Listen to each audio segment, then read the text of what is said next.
Greetings, my fellow mortals. I am back again with another album review, and we are doing the new Necrophobic album, In the Twilight Grey. Necrophobic is a blackened death metal band from Sweden that formed in 1989. The thing about Necrophobic is that it's not your average blackened death metal like your Behemoths, your Belphegors, and what have you. They have a very unique sound, and every album sounds different from the other. After releasing 3 demos and 1 EP, they would release their debut album, The Nocturnal Silence, through Black Mark Productions. This is your average death/black metal album. After releasing another demo and another EP, in 1997 they would release their second album, Dark Side, also released through Black Mark Productions. This album is where they took a different turn. This is more of a melodic black/death metal album, in the style of like Dissection and Sacramentum, all those melodic black metal and melodic death metal bands, especially those melodic black metal bands. In 1999, they would release their third album, The Third Antichrist. This would be their last album through Black Mark Productions. This is more of a melodic death/black metal album. At some point, they would join Hammerheart Records, and in 2002, they would release their fourth album, Blood Hymns. They start to abandon the melodic sound that they were going with on the last 2 albums, and this is just more of a straightforward death/black metal album, just like the Nocturnal Silence. But then they would join Regain Records, and in 2006 they would release their 5th album, Herinthersum, through Regain Records. This is out where they go back to that melodic sound, and this is more of a melodic death/black metal album. In 2009, they would release their 6th album, Death to All. This would be their last album through Regain Records. And this, just like Herinthersum, this is more of a melodic death/black metal album. Then they would join Season of Mist, and in 2013 they would release their 7th album, Womb of Lilithu. This is where they start to abandon the melodic sound that they had again, and this is just more of a straightforward death/black metal album.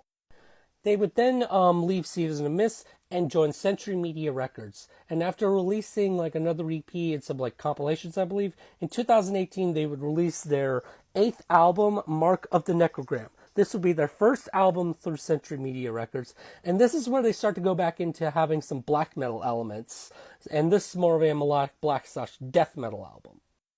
In 2020, during the pandemic, they would release their 9th album, Dawn of the Damned, which is also a really good album. This would be their 2nd album through Century Media Records, and this would also be more of a melodic black death metal album. And now fast forward to 2024, and here we are with the new album right here. This is their first album in about 4 years since Dawn of the Damned came out, and this album is really, really good. The album continues that melodic approach that was present in the last 2 albums.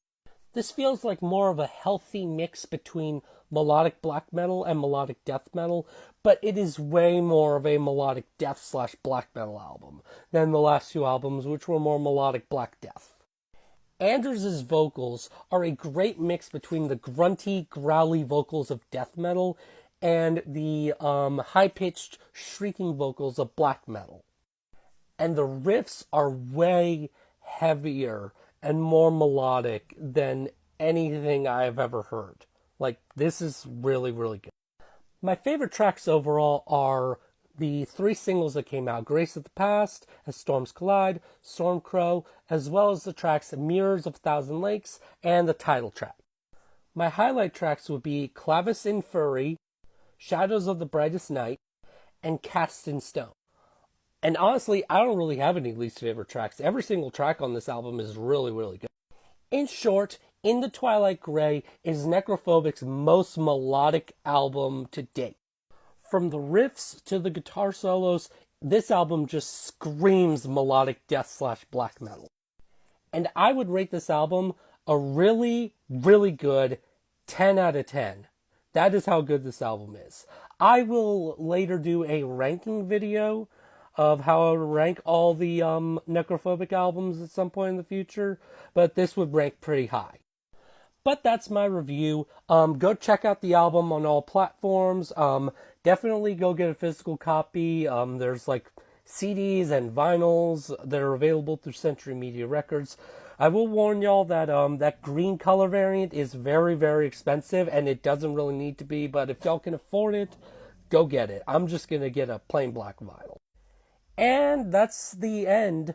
Until then, my fellow mortals,